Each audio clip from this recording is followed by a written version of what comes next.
Hola, soy Félix Campillo, bienvenido a mi canal. A diario me hacen consultas legales y financieras sobre el mundo de las inversiones inmobiliarias. En este canal compartiré contigo toda mi experiencia, estrategias y consejos para ayudarte a tomar las decisiones más acertadas. Hoy quiero comenzar contándote un poco sobre mí y cuál ha sido mi trayectoria hasta llegar hasta aquí. Pero antes de entrar en detalles, asegúrate de suscribirte a mi canal y activar las notificaciones para no perderte ninguno de mis vídeos. Suscríbete.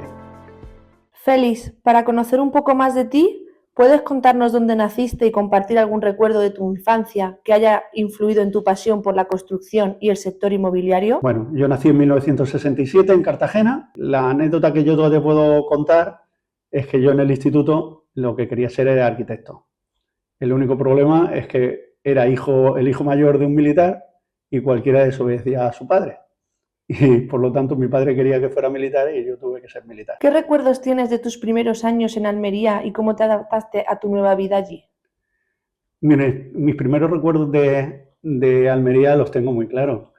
Yo llegué después de estar 2 años encerrado estudiando una oposición y 3 años encerrado en una academia militar. Lo que quería era divertirme. Con 21 años me puse a buscar dónde estaba la gente joven de aquí. Aquí no había universidad, solo había 2 facultades, que era la de empresarial y enfermería, y no me veía de enfermero. Por lo tanto, me apunté a empresariales, que luego me vino muy bien para poder formarme a nivel de derecho y a nivel de económica. Dentro del ejército, compañeros míos estaban intentando hacer sus pinitos con inversiones inmobiliarias.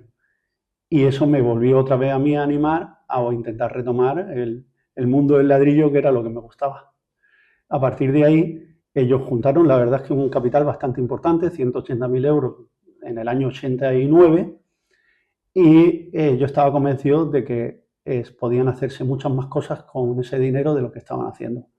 Por lo tanto, empecé a formarme por mi cuenta en el mundo de la gestión de cooperativas. Me interesó muchísimo la libertad financiera que daba el mundo empresarial. Era un mundo que rompía con la vida de funcionario, que está totalmente reglada, y era un mundo que, aunque tenía mucho riesgo y mucha aventura, también te permitía llegar hasta donde yo tuviera mi límite, no hasta donde la vida me marcara el límite. En mis primeros pasos como empresario, el ejército, la formación militar me sirvió de mucho. Es imposible poder convencer a 36 personas, que era la primera cooperativa, o 35 más una, porque yo me quedé con una de las viviendas, para dar la mitad de lo que vale una casa, de lo que valía entonces una casa, y ponerla en tus manos teniendo 23 años. Es totalmente impensable si no hubieran visto en mí una capacidad de liderazgo, una honradez, una forma de gestionar equipos, que eso me lo dio el ejército y a lo cual le estoy muy agradecido. Y mi familia, desde luego, aunque a mis padres no les gustó la idea de que con 25 años, teniendo toda mi vida garantizada hasta que me jubilara, tuviera que renunciar a ella para dedicarme a un mundo que era totalmente nuevo para mí y que tenía muchos riesgos. Pero me apoyaron y por eso me lancé, si no, no hubiera podido hacerlo. ¿Puedes contarnos sobre tu primera cooperativa y tu primera operación inmobiliaria? Sí, sobre mi primera cooperativa te puedo contar de que finales del año 89, principios de los 90, hubo una crisis que no fue tan gorda como la del 2008, pero sí fue una crisis importante, un parón importante en las ventas de inmobiliaria. Sin embargo, yo estaba convencido de que había otras formas de hacer las cosas que no estaban haciendo los promotores profesionales. Entonces cogí y, haciendo folletos de ahora o nunca y colocándolos en los parabrisas de los coches un mes de agosto, que es donde normalmente no se vendía ninguna casa, conseguí encontrar 35 compradores que junto conmigo montáramos esa primera cooperativa. No solo eso, sino se quedó mucha gente en la lista de espera, de tal manera que tuve que ponerme a buscar un nuevo terreno para poder hacer la segunda fase. Y ahí ya empezó mi carrera. Cuéntanos sobre tu etapa más brillante y exitosa como constructor antes de la crisis de 2008. Mi etapa como constructor duró 15 años. Empecé muy fuerte desde el principio, de tal manera que el primer año ya había conseguido vender 36 viviendas, el segundo año conseguí vender más todavía, ese mismo segundo año me busqué un socio arquitecto técnico, aparejador, con lo cual montamos nuestra propia constructora y seguimos construyendo hasta llegar a tener una empresa que facturaba más de 18 millones de euros al año y tenía más de 150 trabajadores. Durante mi etapa desde el año 90-91 hasta el año 2005, que fue ya cuando hice la última promoción, pude hacer unas 3.000 viviendas, parking, hoteles. Mi empresa es una de las empresas mayores de toda la provincia de Almería.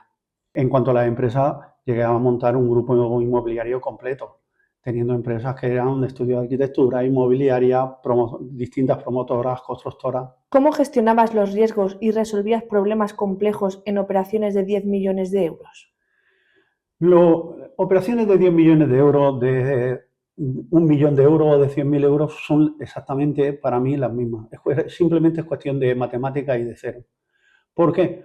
Porque cuando desarrollas un proyecto inmobiliario, tienes que hacer exactamente las mismas gestiones, los mismos cálculos.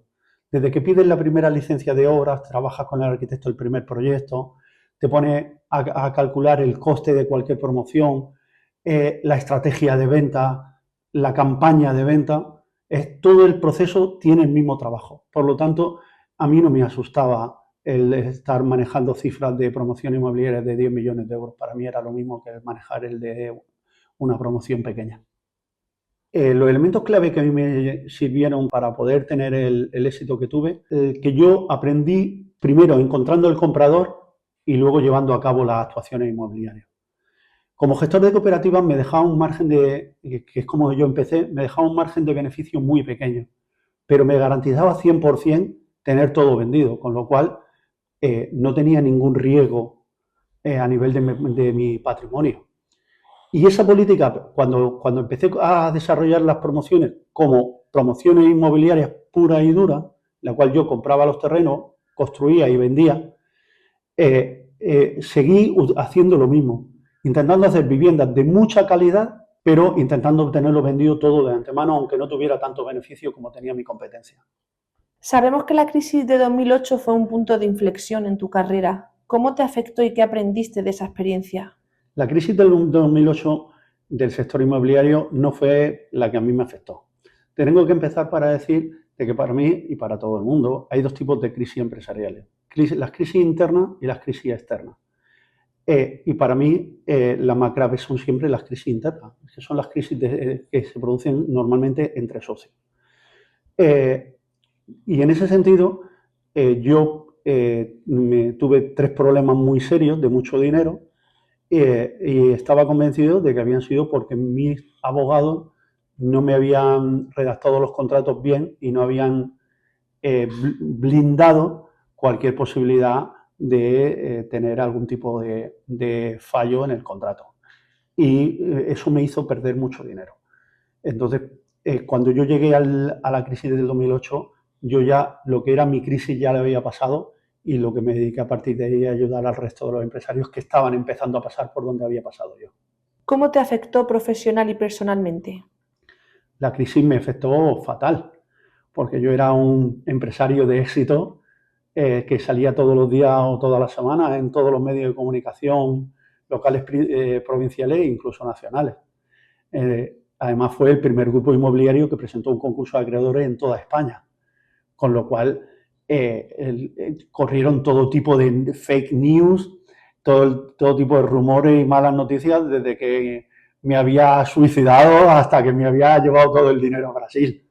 Nada de eso fue. En Estados Unidos, alguien que fracasa y luego se vuelve a levantar es un héroe. Aquí en España, alguien que fracasa es un auténtico villano. Los principales desafíos a los que me enfrenté era el tema, sobre todo, primero económico.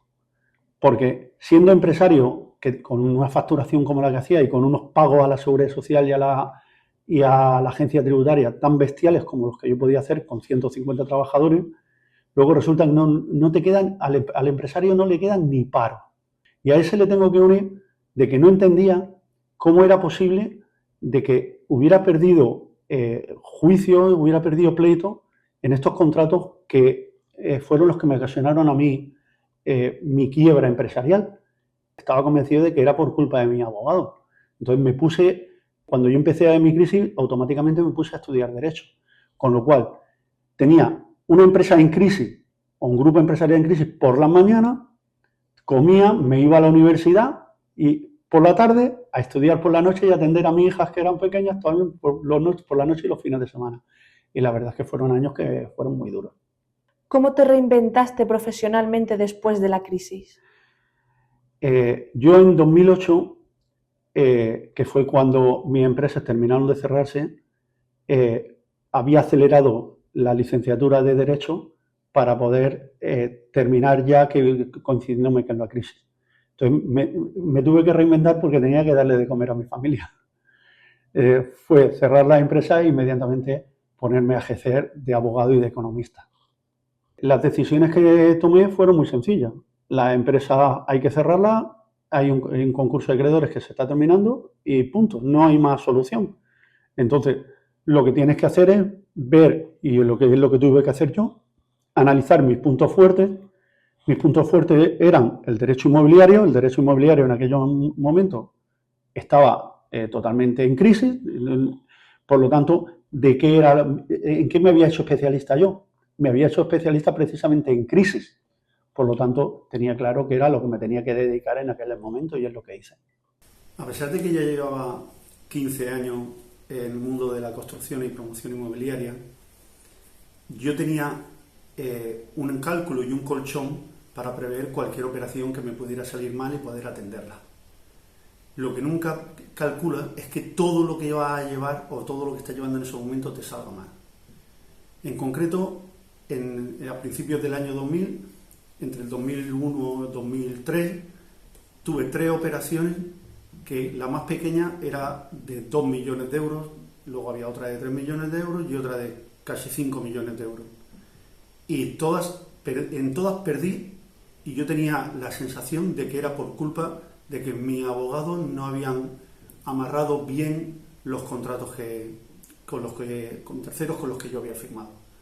Entonces, eso llegó un momento que necesité estudiar más derecho del que sabía, y eso que a pesar de que en la carrera de empresariales, en la carrera de ADE, se estudia derecho. ¿Qué factores te impulsaron a fundar tu propio bufete de abogados y qué logros has alcanzado desde entonces? Lo que me motivó realmente a montar mi primer bufete era, en primer lugar, la necesidad económica de darle de comer a mi hija. Cuando cerré las empresas, cuando quebré o las empresas terminaron de cerrar con el concurso, me quedé sin nada sin ningún tipo de ingreso que llevar a mi casa. Sin embargo, tenía muchos conocimientos, tanto a nivel de ADE, asesoría fiscal, contable, como a nivel de derecho, porque yo en la universidad no estudié lo que estudia cualquier niño que no sabe o tiene que estudiar el concepto de una hipoteca o el concepto de un pagaré. Yo fui estudiando los rinconcitos de las leyes. Entonces, coincidió terminar la carrera en el 2008 cuando todos los empresarios estaban cayendo en la crisis. Y yo ya era un experto en crisis. Entonces, eso es lo que me motivó a montar mi despacho. Y no solo era experto en crisis, sino que yo era experto en derecho inmobiliario. El problema que yo había tenido es que no encontraba expertos, abogados en derecho inmobiliario, y por eso fallaron a la hora de redactarme los contratos. Pero yo fui cocinero antes que fraile y a mí me dolía el bolsillo. En cuanto a lo que es el COVID, para mí supuso un cambio totalmente radical, porque desde que me puse a trabajar como abogado volví a pensar como padre pobre, y además no solo eso, parecía que alguien me había lavado el cerebro y se me había olvidado cómo era el pensar como un padre rico. O sea, y a partir de ahí pude reflexionar. ¿Qué reflexiones y decisiones tomaste durante el confinamiento que te llevaron a volver a la construcción y establecer la meta de ganar 500.000 euros al año? El COVID lo que me permitió es pararme. ¿Cómo era posible que me matara a trabajar como un burro solo para llegar a final de mes? O solo para tener un pequeño capricho. Mientras que durante muchos años estuve ganando más de 1 millón de euros al año y tenía más tiempo para dedicarme a lo que me daba la gana de hacer. Sí que tenía momentos muy estresantes, pero luego también tenía momentos para poder evadirme y dedicarme a lo que más me gustaba. Había algo que en lo que yo me había equivocado. Y era en lo que todos los gurús de la inversión inmobiliaria te venden. Es el apalancamiento financiero. Es crecer a base de préstamo. Eso es lo que a mí me llevó a la ruina. Porque si, a pesar de todos los problemas que tuve, no hubiera tenido tanto préstamo, yo habría podido superar mi crisis. Simplemente me habría parado durante la crisis sectorial y cuando hubiera terminado, hubiera podido tener todavía mis bienes para poder volver otra vez a empezar. Sin embargo, todo el promotor inmobiliario, la inmensa mayoría, más del 90% de los promotores inmobiliarios quebraron porque tenían préstamos bancarios. Entonces, yo ya tenía la experiencia acumulada como constructor y promotor, mi carrera de empresarial, mi carrera de derecho, tenía mi máster en administración concursal, y sabía que no me tenía que meter en préstamos para crecer, pero es que además podía crecer y conseguir, en vez de 1 millón de euros, 500.000 euros al año, sin necesidad de meterme en préstamos y haciendo una base sólida para ir creciendo exponencialmente. ¿Cómo fue tu experiencia con los diferentes canales de inversión durante la pandemia y qué estrategias usaste para manejar los riesgos? Yo ya había invertido en todo tipo de productos. Yo tenía muchas veces grandes bolsas de liquidez que me dedicaba a invertir y probé a invertir en todo tipo de canales.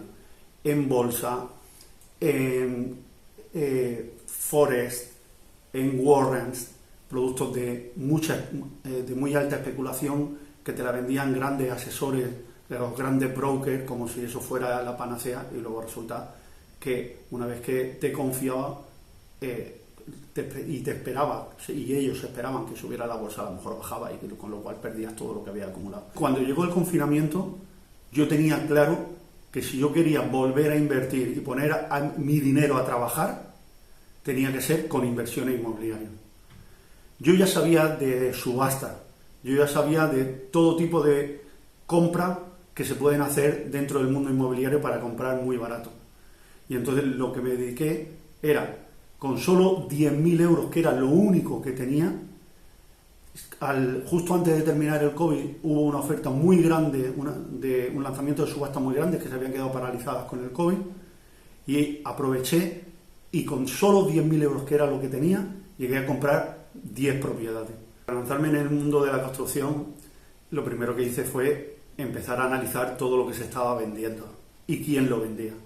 Hay un tipo de producto en los que muchas veces, incluso en subasta, se quedan desiertas. Y no solo eso, sino no hace falta ni siquiera ir a la subasta, porque están normalmente en manos de bancos y de fondos de inversión, los llamados fondos buitres.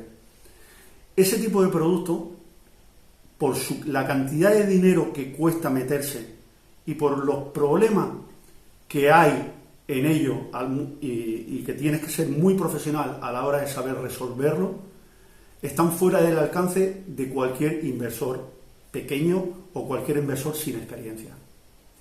Y ese producto se llama obra parada. Esas obras paradas se han podido quedar así porque el constructor, el promotor, en la crisis del 2008 se quedó sin financiación, se quedó sin clientes, cerró, presentó un concurso de acreedores, o bien porque en aquel momento tenía algún problema urbanístico que no supo solucionar. En la obra parada, la principal ventaja es que puedes comprar a mitad de precio, incluso muchas veces lo puedes comprar mucho más barato de la mitad de precio. Con lo cual, si compras barato, puedes vender barato. Y yo, durante todos estos años, he llegado a hablar con cientos de promotores que se fueron a la ruina. Y casi todos ellos se fueron a la ruina por lo que era la crisis del sector. Pero también había muchos que se fueron a la ruina por no poder solucionar un problema legal o urbanístico que tenían en esa obra. Pues bien, si tú quieres comprar obra parada, tienes que ser muy profesional y entender mucho, como me pasa a mí, que soy cocinero antes que fraile, porque hay muchas veces donde el promotor tenía problemas legales y urbanísticos que no los resolvió, que ahora el banco o el fondo que está vendiendo eso ni siquiera sabe que existen, tienen la obra muchos años paradas, pero no saben por qué la gente no las quiere comprar. Entonces, cuando compras algo de eso tienes que saber muy bien, no solo lo que compras, sino cómo saber si tiene problemas y cómo solucionarlo. Y yo, hasta que no lo tengo todo perfectamente estructurado y sé qué me va a costar esa solución, no me meto en una obra parada. ¿Qué tipo de inversores buscas y cuál es el proceso para unirse a tu club de inversor inteligente? Yo no busco un inversor a la manera que lo están haciendo los demás. Hoy día lo que te ofrecen son entrar en equity o entrar en cualquier tipo de inversión en la que te ofrecen una rentabilidad y te dicen que que no te preocupes si hay retraso, que cuanto más retraso haya, más rentabilidad te van a dar. ¿Por qué? Porque todos esos tipos de operaciones implican préstamos, que es a lo que yo huyo. Los préstamos, si te sale mal la operación, si se te retrasa la operación, te genera deuda. Y esas deudas te pueden generar una bola que pueden hacer que quiebre esa sociedad aunque sea nueva. Y si la sociedad quiebra, el inversor nunca va a recuperar su dinero, por mucho que te lo puedan prometer. Yo tengo conocimiento suficiente durante todos estos años para saber de que yo lo que quiero son socios. Y socios comprometidos que sepan dónde se meten y que sepan que pueden confiar en mí. Que no me están dando un préstamo, que se están metiendo en una inversión que tengo muy medida y muy controlada, que la he supervisado yo personalmente y nos hemos tirado muchos meses estudiándola. Por lo tanto, yo sé que esa inversión, aunque se retrase, el inversor que se meta conmigo nunca va a perder dinero. El Club Inversor Inteligente. Un club totalmente distinto y exclusivo que ofrece oportunidades de inversión como no te las puede ofrecer nadie. Yo no estoy vendiendo cursos. El club no vende formación. El club no vende nada. El club analiza, estudia y ofrece a los inversores las oportunidades de meterse en inversión. Y lo hace de tal manera que el propio inversor no tiene que hacer nada para garantizarse que va a obtener una muy alta rentabilidad con un riesgo casi nulo. Y además el club lo tenemos estructurado de tal manera que cualquier miembro que quiera invertir en una operación y en una oferta de inversión que podamos sacar y podamos recomendar, hasta el más mínimo, hasta el inversor más pequeño va a tener la oportunidad de invertir. No ocurre como en otras comunidades donde solo pueden invertir los grandes. Yo he creado un club pensando sobre todo en el pequeño inversor sin experiencia. Y yo controlo y superviso directamente cada una de esas operaciones y doy mi cara y mi prestigio para garantizarles de que todas las operaciones están estudiadas para tener un resultado óptimo. Y además, la mayor garantía que ofrezco es que yo meto mi dinero personalmente en todas y cada una de las operaciones que propongo. Gracias por dedicarme parte de tu tiempo en conocerme un poco mejor. Espero que mi historia te haya inspirado y te haya permitido conocer un poco mejor cuál es mi enfoque y mi estrategia a la hora de invertir en productos inmobiliarios. Cuáles son mis estrategias y te ayudaré a poder incorporarte a mi próximo viaje. No te olvides de suscribirte a mi canal y a mis redes sociales, activar las notificaciones porque leo tus comentarios y me gustaría utilizarlos en mis próximos vídeos. ¡Hasta luego!